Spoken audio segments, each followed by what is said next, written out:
Hello friends, finally we have completed our first chapter. Now we are entering into the second chapter, means we are really, means actually we are entering into the world of physics. Okay, and the second chapter is a very fundamental chapter of 11th science, and that is units and measurement.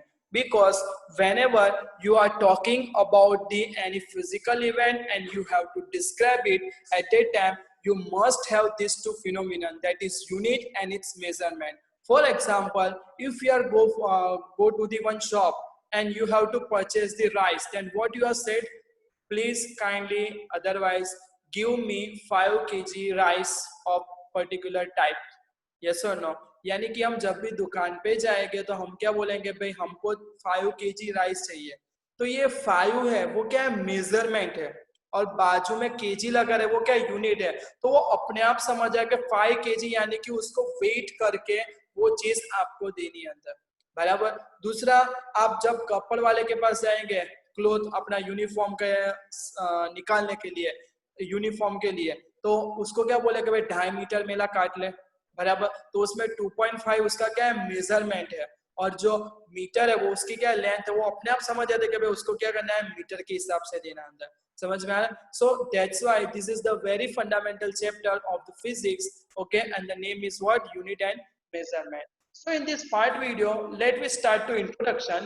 Okay, so our introduction say to us what we are observing number of physical phenomena in our surrounding. Some may be natural or some may be man-made. Okay, so whatever happening around us, okay, that phenomena may be natural, otherwise they are prepared by ourselves, otherwise created by ourselves, यानी कि हमने उसमें कुछ interfere किया तब जाके हुआ अंदर। Okay, so whenever we have to describe such phenomenon, whether it is a natural phenomenon or man-made phenomenon, okay, we need many concept to describe it completely. हम एक ही थॉट पे या तो एक ही प्रिंसिपल पे किसी को भी हम डिस्क्राइब नहीं कर सकते अंदर, उसके लिए बहुत सारे कंसेप्ट हमको उसमें इन्वॉल्व करने पड़ेंगे, तब जाके हम पूरी सिचुएशन है उसको कंप्लीटली डिस्क्राइब कर पाएंगे। So whatever concept we are involving to describe such natural otherwise the man-made event, that concept are considered as the physical quantity. Okay, उसको हम क्या बोलेंगे, physical quantity बोलेंगे अंदर, बराबर। फॉर एग्जाम्पल एक इवेंट हो रहा है, फॉर एग्जाम्पल रेनफॉल हो रहा है, बराबर। तो ये जो इवेंट है उसको मुझे डिस्क्राइब करना है, तो मुझे कौन कौन से कंसेप्ट उसमें अप्लाई करने पड़ेंगे, तो उसका जो फॉरवर्ड है यानी कि उसका जो आगे का जवाब है वो बहुत सारे क्वेश्चन से रहेगा कि भाई रेन एक्चुअल में है क्या। बारिश की जो बूंदे यानी कि पानी की बूंदे ऊपर से नीचे पड़ना उसको हम रेन कहते हैं। रेन पड़ता क्यों अंदर, क्लाउड से पड़ता है, कहाँ से पड़ता है, क्लाउड से। क्लाउड कैसे फॉर्म होता है, सारे के सारे क्वेश्चंस के जो आंसर है उसके पीछे उसका बैकलॉग एक क्वेश्चन है। तो वो सारे क्वेश्चंस का हम डिफाइन करते करते जितने भी कंसेप्ट वहां पे हम इन्वॉल्व करते हैं अंदर, बराबर। कि भाई क्लाउड है तो क्लाउड ऊपर कैसे गया, तो उसमें इवोपरेशन का फिनोमिनन हुआ अंदर, बराबर। तो उससे क्लाउड बना, क्लाउड का कैसे हुआ, वो कंडेंस हुआ, तब जाके वो लिक्विड नीचे का ग्रेविटेशनल फोर्स वहां पे है इसलिए वो नीचे आए अंदर। वो बूंद के फॉर्म में क्यों आता है, क्योंकि वहां पे थोड़े थोड़े पार्ट जो होते हैं वो छोटी छोटे पार्ट इकट्ठे होकर बूंद बनते हैं, और वो एरिया इतना हैवी हो जाता है तब जाके वो ग्रेविटी फोर्स से नीचे चला आ जाता है। तो ऐसे बहुत सारे कंसेप्ट मिलते हैं तब जाके आप समझा सकते हो कि भाई कैसे रेनफॉल हुए अंदर, बराबर। तो उसके लिए आपने जो भी कंसेप्ट यहाँ पे इन्वॉल्व किए वो सारे के सारे क्या है, फिजिकल क्वांटिटी है अंदर, क्या है, फिजिकल क्वांटिटी है अंदर, बराबर। नेक्स्ट पॉइंट उसमें बोलते हैं कि to describe any such phenomenon, measurement of the different physical quantity associated with it are essential. Okay, तो हमको अब यहाँ से पता चल गया है कि अगर हमको फिनोमिनन को डिस्क्राइब करना है अंदर, तो वो फिजिकल क्वांटिटी कंसेप्ट की हमने सोच तो ली, पर उसके साथ उसकी क्वांटिटी कितनी है वो भी हमको एक्यूरेटली मेजर करके वहां पे बोलना पड़ेगा कि भाई मुझे राइस दे, पर राइस कितना दे, तो वहां पे हम स्पेसिफिक मेजरेबल क्वांटिटी बोलते हैं 5 kg, समझ में आ रहा है? यानी कि जिसका वेट 5 kg हो उतने क्वांटिटी के हमको क्या दो, राइस। तो ऐसा उसका मतलब निकलता है अंदर, बराबर। तो यही चीज वो नेक्स्ट पॉइंट में बोलते हैं कि चलो फिजिकल क्वांटिटी इसेंशियल है, पर जब भी फिजिकल क्वांटिटी का प्रिंसिपल उस पर अप्लाई करते हैं तो हम उसकी जो एप्लीकेशन है उसमें क्या करते हैं, वो फिजिकल क्वांटिटी का मेजरमेंट और उसका रिस्पेक्टेड हम यूनिट वहां पे यूज करते हैं अंदर, बराबर है। यहाँ पे हमको एक सजेशन दिया है कि अगर आप एक इवेंट कंसीडर करो जैसे कि fruit falling from the tree, तो यहाँ पे बहुत सारे क्वेश्चन आए कि फ्रूट नीचे क्यों गिरा, why it is move in the downward direction, okay. Second, at what speed it is fall down, okay, whenever it is strike what happen, okay, what is the things is happen so that fruit is break down from the branch and fall into the ground. So there are number of questions that describe the number of physical quantity, and all this physical quantity having certain values. कितनी velocity से वो नीचे गया, तो velocity की कुछ value होगी अंदर, कितने फोर्स से वो जमीन पे स्ट्राइक होता है तो वो फोर्स की कुछ ना कुछ वैल्यू होगी अंदर। समझ में आ रहा है सबको इतना पार्ट? तो ये खाली ओवरव्यू में हमको इतना बोलना चाहते हैं कि हमारे आसपास जो भी कोई इवेंट होती है वो नेचुरल हो या मैनमेड हो अंदर, बराबर, उसको डिस्क्राइब करने के लिए हमको बहुत सारे कंसेप्ट चाहिए। यही कंसेप्ट को हम फिजिकल क्वांटिटी का, पर ये जब भी फिजिकल क्वांटिटी वो कंसेप्ट को एक्सप्लेन करने के लिए हम यूज कर रहे हैं तो उसके मेजरमेंट के साथ हम उसको डिस्क्राइब करते हैं अंदर, तब जाके हम फिनोमिनन को ओवरऑल परफेक्टली डिस्क्राइब कर सकते हैं। अदरवाइज हमारा डिस्क्रिप्शन क्या होगा, मीनिंगलेस होगा, बराबर। जैसे एक एरिया है, वहां पे ज्यादा बारिश गिरेगी तो पानी भर जाएगा, तो वहां पे बहुत सारी प्रॉपर्टी को नुकसान हो सकता है। तो ये क्या है, खाली ओवरव्यू है।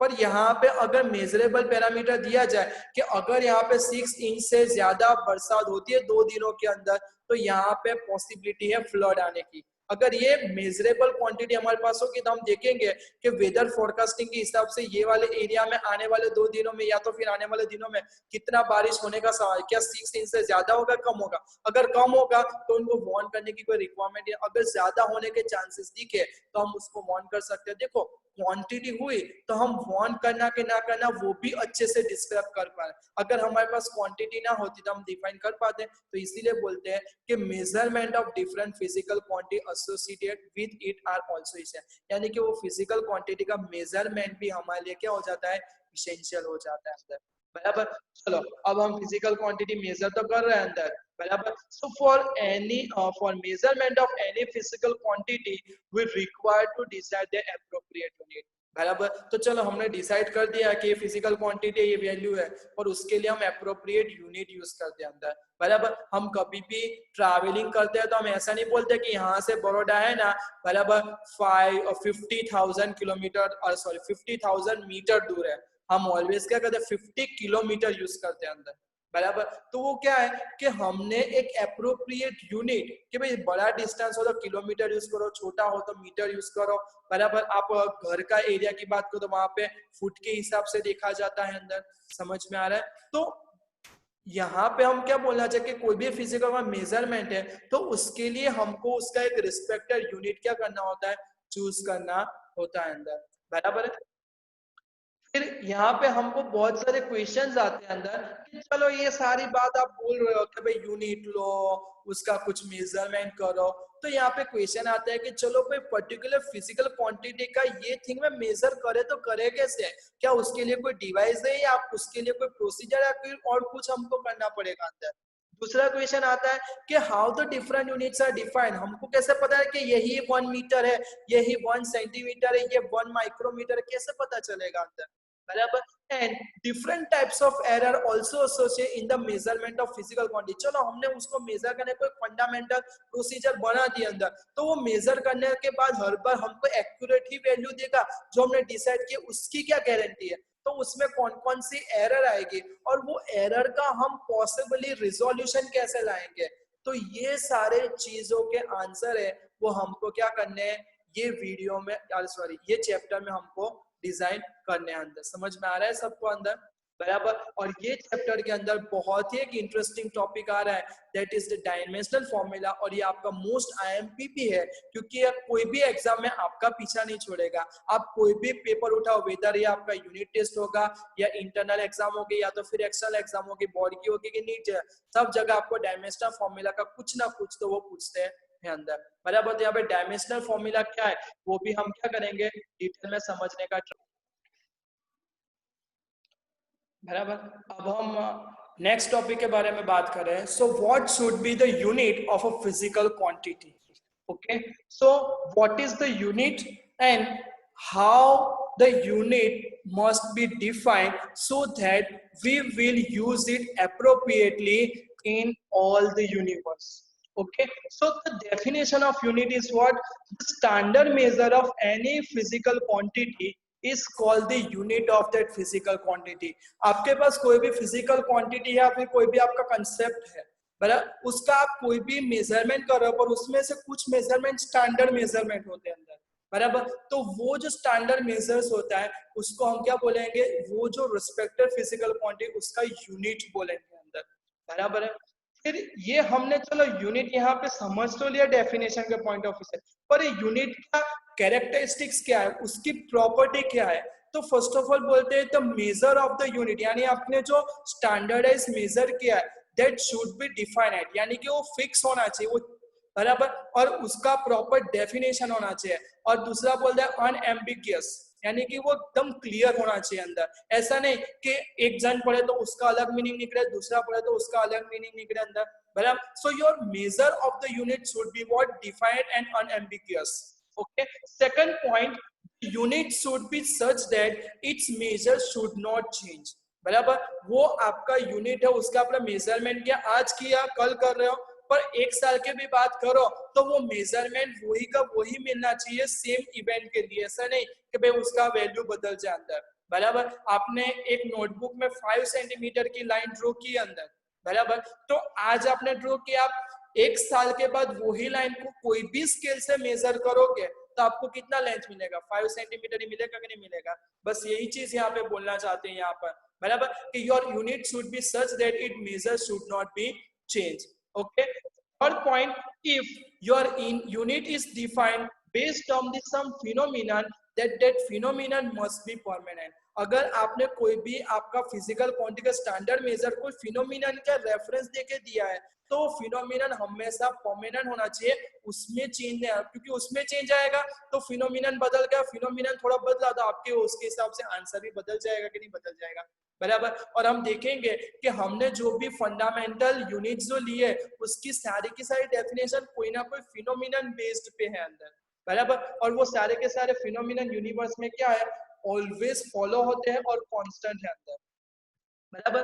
दूसरी बात करें तो उसका जो prototype of the unit should be easily reproducible and easily available. चलो हमने ये सारा चीज कर लिया, ऊपर का सारे पॉइंट सेटिस्फाई, अब उसको एप्लीकेटिव पॉइंट पे देखना चाहिए तो उसका रेप्लिकेशन हमको करना आना चाहिए और वो इजीली हो ऐसा होना चाहिए अंदर। जैसे हमको वेट मेजरमेंट है तो वेट मेजरमेंट के डिवाइसेस सबको मिले ऐसा होना चाहिए, फिर दो को मिले बाकी को ना मिले तो वो यूनिट डिफाइन करके हमको फायदा क्या, और सबके लिए वो अवेलेबल होना चाहिए, ऐसा नहीं कि भाई यही लोग इसको इस्तेमाल कर सकते हैं अंदर। समझ में आ रहा है। तो हमारा फिजिकल क्वांटिटी का जो भी स्टैंडर्ड मेजर है उसको हम क्या बोलेंगे, उसका यूनिट बोलेंगे, और जो हमारा यूनिट है वो डिफाइंड होना चाहिए, अनएम्बिगियस होना चाहिए, वो टाइम के साथ चेंज नहीं होना चाहिए। अगर वो कोई फिनोमिनन पे डिपेंडेंट है वो तो फिनोमिनन परमानेंट होना चाहिए और वो हर किसी के लिए अवेलेबल भी होना चाहिए, और उसका हम जितना भी कॉपी चाहे उतना रिप्रोड्यूस एट द टाइम कर सके ऐसा होना चाहिए। ऐसा नहीं कि हमको उसके लिए 2-2 3-3 दिन की राह देखनी पड़े अंदर, तो कोई मतलब ही नहीं है अंदर, बराबर। तो फाइनली हमारा फिजिक्स का अगर फिजिकल क्वांटिटी का एक यूनिट डिफाइन हो गया तो यहाँ पे चलो यूनिट डिफाइन हो गया तो आप हमको रिप्रेजेंट कैसे करेंगे अंदर। तो result of the major of the physical quantity is express bye a number accompanied by the unit, यानी कि आपका जो नंबर होगा उसके पीछे आपको क्या लगाना है, उसका रिस्पेक्टेड वो यूनिट लगाना है अंदर। इसीलिए आप जब भी मार्केट में जाते हो तो आप ऐसा नहीं बोलते हो कि भाई मुझे 5 kg राइस वेट करके दो, ऐसा नहीं बोलते हम, क्या 5 kg राइस, तो वो अपने आप समझ रहे कि केजी किसका यूनिट है, वेट का यूनिट है अंदर, और 5 क्या है, उसका नंबर अदरवाइज न्यूमेरिकल मेजरमेंट है, और पीछे केजी बोल रहे हो तो वो 5 केजी देगा और वो क्वांटिटी के हिसाब से आपको मिलेगा। अगर आप ग्राम बोल रहे हो तो वो आप पे हंसेगा, 5 ग्राम राइस कैसे दूं भाई, बराबर बोलते हैं जा ले जा भीख में ले जा, ऐसा बोल सकते हैं हमको, क्योंकि 5 ग्राम राइस आएगा कितना अंदर, समझ में आ रहा है। तो हर किसी के लिए हम उसके जो स्टैंडर्डाइज यूनिट है वो हम क्या करते हैं, यूज करते हैं अंदर, बराबर। तो यहाँ से एक पॉइंट रीड करते करते टेक्स्ट बुक में आपको मिलेगा कि यहाँ पे जो फिजिकल क्वांटिटी वो 2 वेराइटीज की मिल रही है, और उसके हिसाब से हमको जो यूनिट है वो भी 2 वेराइटीज के मिल रहे हैं अंदर, बराबर। तो ये बोलना क्या चाहते हैं उसके लिए हम बात करें अंदर। तो सबसे पहले क्या करते हैं, although the number of physical quantity appear to be very large, यानी कि हमने जब भी फिजिकल इवेंट जो भी है वो नेचुरल थी या मैन मेड थी उसको डिस्कस किया, उसको समझा, तो हमको इतनी सारी फिजिकल क्वांटिटी मिली कि हम लिखते लिखते शायद हमारी 100 पेज की नोटबुक भर जाए तो भी फिजिकल क्वांटिटी कम नहीं होगी, इतनी सारी फिजिकल क्वांटिटी हमको मिली अंदर, बराबर। तो ये क्वांटिटीज क्या है, बहुत सारी है अंदर, पर सब क्वांटिटीज के बीच में कुछ रिलेशन फाइंड करने को देखा गया, तो हमको पता चला कि यहाँ पे हम कुछ कर सकते हैं एडजस्टमेंट, बराबर। तो यहाँ पे क्या हुआ, कुछ क्वांटिटी ऐसी थी जिसकी डेफिनेशन देना या तो फिर उसको डिस्क्राइब करना थोड़ा बहुत कॉम्प्लेक्स था, जबकि बाकी के लोग क्या थे कि वही डेफिनेशन का जो उनकी जो डेफिनेशन थी बाकी के, वो हम कुछ बेसिक का यूज करके आराम से दे सकते थे अंदर, बराबर है। जैसे कि मैं बात करूं तो हम 1 से लेके 100 की बात करते हैं, तो उसमें यूनिक कौन है, 0 से लेके 9, उसके बाद 10, 11, 12 तो क्या है, वो डिजिट के अरेंजमेंट से ही बनते हैं ना अंदर, समझ में आ रहा है। तो यही चीज यहाँ पे है कि बहुत सारे यूनिट है ऐसे अंदर, नंबर ऑफ यूनिट है, और उसमें 0 से 9 वाले कुछ ही बेसिक यूनिट है। यहाँ पे 7 यूनिट ऐसे है कि जिसको फंडामेंटल में नाम दिया हुआ है, तो उसकी डेफिनेशन यहाँ पे क्या दी गई है, minimum number of quantity which are independent of each other, यानी कि उसका डिपेंडेंसी और किसी फिजिकल क्वांटिटी पे है ही नहीं अंदर, बराबर। So minimum number of quantities which are actually India, यानी कि हमको सारी फिजिकल ऐसी ऐसी फिजिकल क्वांटिटी पिकअप करनी है कि जो एक दूसरे से इंडिपेंडेंट हो अंदर, बराबर। और वो क्वांटिटी हमको ऐसा भी नहीं कि जो मन मर जाए, जो भी पॉजिटिव हम मिनिमम से मिनिमम हमको उठानी है, और हमको वो वेरीफाइड भी करना है by using this quantity any other physical quantity can be described or not, बराबर। तो हमने जो पिकअप किया इंडिपेंडेंट वाला उसका यूज करके हम और फिजिकल क्वांटिटी को फॉर्म कर सकते हैं, तो वो हमको ऐसा लिस्ट बनाना है, और वो जो लिस्ट रेडी होता है उसको हम क्या बोलते हैं, फंडामेंटल क्वांटिटी बोलते हैं, अदरवाइज हम बेस क्वांटिटी बोलते हैं। What is it definition, minimum number of quantities which are independent of each other and by using this quantity any other physical quantity if we can describe, then this physical quantity are considered as the fundamental otherwise the base quantities, okay। और ये जो भी आपकी fundamental quantities बनी उसका जो भी respected unit होगा, बराबर, वो फंडामेंटल यूनिट होगा या तो फिर बेस यूनिट होगा। फंडामेंटल बोलो बेस बोलो, दोनों वर्ड सेम ही है। जैसे कि हम एग्जांपल लेंथ है, मास है, टाइम है, टाइम की डेफिनेशन क्या है पता है आपको, नहीं पता है। जबकि फोर्स की डेफिनेशन पूछो तो आप बोलोगे कि sir it is the product of mass into acceleration, yes और no, okay। So force does not consider as the fundamental, but force is involve mass and acceleration,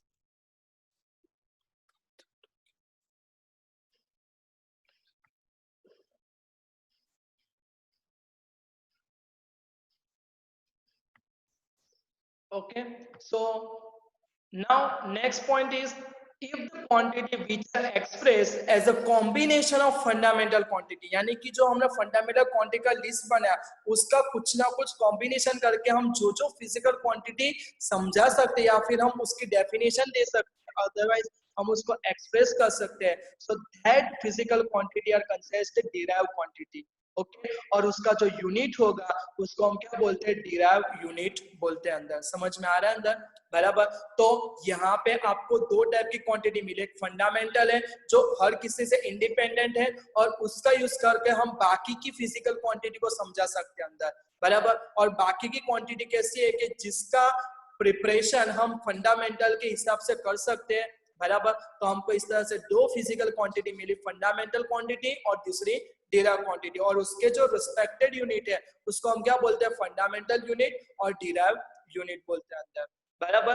for example velocity, acceleration, force work, ये सब क्या derive unit है, ये नहीं कि ये सब के आपके पास इक्वेशन हो गए, जबकि लेंथ है उसका कोई इक्वेशन है आपके पास नहीं है, टाइम का कोई इक्वेशन है नहीं है। काश होता तो हम थोड़ा बहुत चेंज बन करके अपना काम जो बिगड़ गया है वो सुधारना है तो सुधार सकते शायद अंदर, बराबर। चल, तो अब हम नेक्स्ट पॉइंट की ओर पढ़ते हैं कि the international system of unit. जैसे जैसे टाइम चला गया नए नए यूनिट कुछ ना कुछ करते गए अपना खेल, और उसके हिसाब से कुछ ना कुछ सिस्टम डिफरेंट डिफरेंट जगह पे टाइम टू टाइम क्या हुई, एडॉप्ट हुई, बराबर, ताकि वो कन्वीनियंटली एक दूसरे के साथ क्या कर सके, कम्युनिकेट कर सके। So different system unit have come into existence at the different places and time, and this system, तो उसमें से जो मोस्ट फेमस है वही यहाँ पे दी गई है। तो फर्स्ट है ब्रिटिश सिस्टम, बराबर, और ब्रिटिश सिस्टम में एज अ मास, बराबर, वहां पे पाउंड गिना जाता है अंदर, बराबर। फिर जब डिस्टेंस होता है तो उसके लिए वो फुट यूज करते हैं, और टाइम के लिए किसका यूज करते हैं, सेकंड। इसका फर्स्ट लेटर निकालो तो उसको एफपीएस सिस्टम बोलते हैं। ऐसी दूसरी सिस्टम उसका नाम जो सीजीएस है, सी यानी कि सेंटीमीटर, जी यानी कि ग्राम, और एस यानी कि सेकंड, बराबर। तो उसमें क्या कहते हैं, हम जो फंडामेंटल है उसका यूनिट क्या लेते हैं, सेंटीमीटर, ग्राम और सेकंड लेते हैं अंदर। उसका बड़ा भाई जिसको हम एमकेएस सिस्टम बोलते हैं, सेंटीमीटर का मीटर होगा, ग्राम का किलोग्राम, और सेकंड का सेकंड ही होगा अंदर। दूसरा उसका अपग्रेडेड वर्जन यानी कि एमकेएस सिस्टम, उसमें स्टार्टिंग के तीनों के तीन एमकेएस वाले, पर एक चौथा घुसा एम्पियर वाला, बराबर। और लास्ट है एसआई सिस्टम, बराबर। तो 7 फंडामेंटल यूनिट्स को यहाँ पे दी, और आज की डेट में अगर हम फंडामेंटल यूनिट की बात करें तो टोटल 7 फंडामेंटल यूनिट है, और उसके सिवा बहुत सारे क्या है, सबके सब डिराइव यूनिट है अंदर, बराबर। तो ये सिस्टम अपने अपने हिसाब से अपने टाइम पे पॉपुलर बनी थी टाइम टू टाइम, बराबर। और आज की डेट में हम ज्यादा से ज्यादा इस्तेमाल किसका करते हैं, एसआई सिस्टम का। और एसआई सिस्टम कुछ नहीं है, सीजीएस, एमकेएस, एमकेएस सबका एडवांस वर्जन, यानी कि ये जो है वही है, और कुछ एडिशनल यूनिट यहाँ पे क्या हुए, ऐड हुए, क्योंकि आप देख सकते हैं यहाँ पे 3 4 है, जबकि यहाँ पे 7 फंडामेंटल है, और 7 फंडा में ये 4 तो है ही, बराबर। अब आगे बात करें कि फाइनली ऐसा सिस्टम ऑफ यूनिट है क्या, और वो लाया कौन अंदर, बराबर। तो यहाँ पे बात है the international system was accepted in 1971, यानी कि बहुत पहले की नहीं, अभी 1970 यानी कि 50 ईयर ऑलमोस्ट हुए आज, बराबर। तो international system unit was accepted in 1971 by the 14th general conference on weight and measurement, बराबर, under the leadership of international bureau of weight and measure located at Paris in France, यानी कि France के Paris में यहाँ पे कुछ meeting हुई थी, और 14 की जो कॉन्फ्रेंस थी उन्होंने फाइनली एक सिस्टम को प्रिपेयर किया, और बोला कि सबको ये सिस्टम फॉलो करनी है अंदर, बराबर, ताकि सब लोग अच्छे से कम्युनिकेट कर पाए, किसी को लॉस ना हो, किसी को प्रॉफिट ना हो, सब एक जैसे सिस्टम से एक दूसरे पे ट्रस्ट भी कर पाए, और किसी को किसी के लिए क्या करना पड़े, बाहर ना जाना पड़े, सबका मेजरमेंट का यहाँ पे ध्यान है, और सबने यहाँ पे एग्रीमेंट किया कि हाँ भाई हम इंटरनेशनली सब लोग ये यूनिट से क्या है, ये जो सिस्टम है उसको एक्सेप्ट करते हैं,